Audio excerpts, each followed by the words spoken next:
जान कैसे हुई भगवान श्री कृष्ण की मृत्यु व कैसे खत्म हुआ। महर्षि वेद व्यास ने महाभारत की कहानी को खंडों में संकलित किया था। युद्ध के पश्चात भी बहुत कुछ ऐसा रह गया जिसके विषय में जानना बहुत जरूरी है। जानिए कैसे हुई भगवान श्री कृष्ण की मृत्यु व कैसे खत्म हुआ पूरा यदुवंश। 18 दिन चले महाभारत के युद्ध में रक्तपात के सिवाय कुछ हासिल नहीं हुआ। इस युद्ध में कौरवों के समस्त कुल का नाश हुआ, साथ ही पांचों पांडवों को छोड़कर पांडव कुल के अधिकांश लोग मारे गए।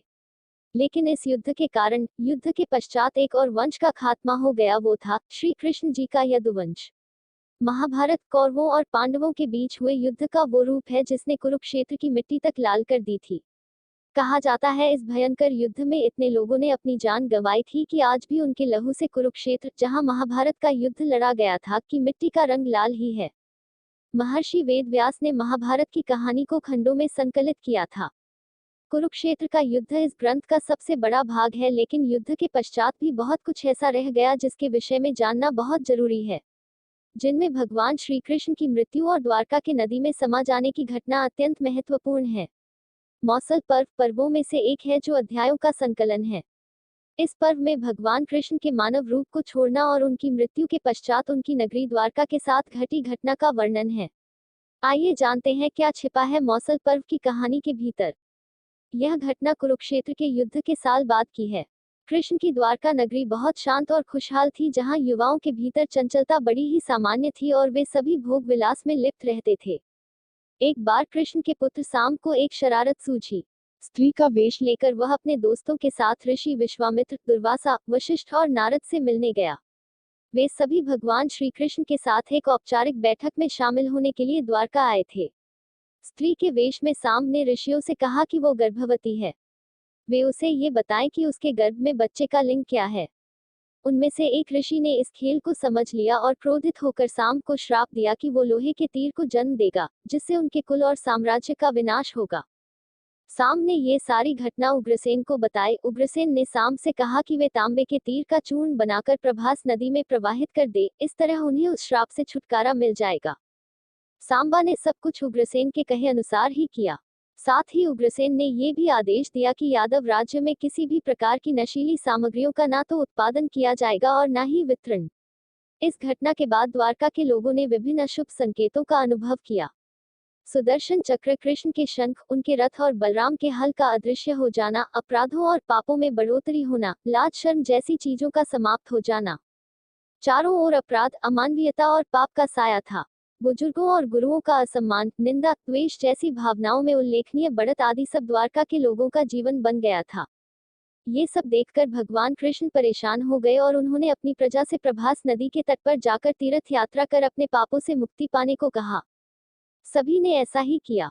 परंतु जब सभी यादव प्रभास नदी के किनारे पहुंचे तो वहां जाकर सभी मदिरा के नशे में चूर होकर भोग विलास में लिप्त हो गए। मदिरा के नशे में चूर सात्याकी कृतवर्मा के पास पहुंचा और अश्वत्थामा को मारने की साजिश रचने और पांडव सेना के सोते हुए सिपाहियों की हत्या करने के लिए उसकी आलोचना करने लगा। वही कृतवर्मा ने भी सात्याकी पर आरोप मढ़ने शुरू कर दिए। बहस बढ़ती गई और इसी दौरान सात्याकी के हाथ से कृतवर्मा की हत्या हो गई। कृतवर्मा की हत्या करने के अपराध में अन्य यादवों ने मिलकर सात्याकी को मौत के घाट उतार दिया।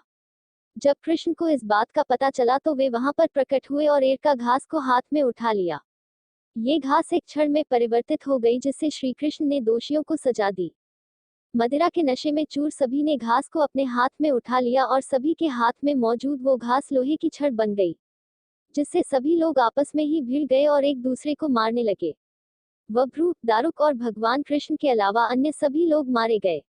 यदुवंश के नाश के बाद कृष्ण के ज्येष्ठ भाई बलराम समुद्र तट पर बैठ गए और एकाग्रचित होकर परमात्मा में लीन हो गए। इस प्रकार शेषनाग के अवतार बलराम जी ने देह त्यागी और स्वधाम लौट गए। लोहे की छड़ का चूर्ण एक मछली से निगल लिया और वह उसके पेट में जाकर धातु का एक टुकड़ा बन गया। जीरू नामक शिकारी ने उस मछली को पकड़ा और उसके शरीर से निकले धातु के टुकड़े को नुकीला कर तीर का निर्माण किया। कृष्ण वन में बैठे ध्यान में लीन थे। जीरू को लगा वह कोई हिरण है। उसने कृष्ण पर तीर चला दिया, जिससे श्री कृष्ण की मृत्यु हुई। कुछ समय बाद अर्जुन मदद लेकर द्वारका पहुंचे और कृष्ण की मृत्यु की खबर पाकर अत्यंत दुखी हो गए। कृष्ण के जाने के बाद द्वारका में उनकी रानियां, कुछ महिलाएं, वृद्ध और बालक की शेष रह गए। वे सभी इंद्रप्रस्थ के लिए रवाना होने लगे। इसके बाद उस क्षेत्र में सभी देवता और स्वर्ग की अप्सराएं, यक्ष, किन्नर, गंधर्व आदि आए और उन्होंने श्री कृष्ण की आराधना की। आराधना के बाद श्री कृष्ण ने अपने नेत्र बंद कर लिए और वे सशरीर ही अपने धाम को लौट गए।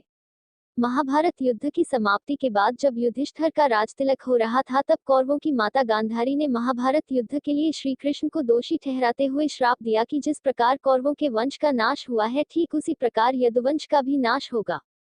हेलो फ्रेंड्स, आज का वीडियो यहीं तक है। आपका कैसा हो कि आप लोगों को यह वीडियो अच्छा लगा होगा। अगला वीडियो में सेवा करने का मौका दीजिएगा। हमारे वीडियो पढ़ाई खाली सब्सक्राइब कीजिए। जय हिंद, जय भारत।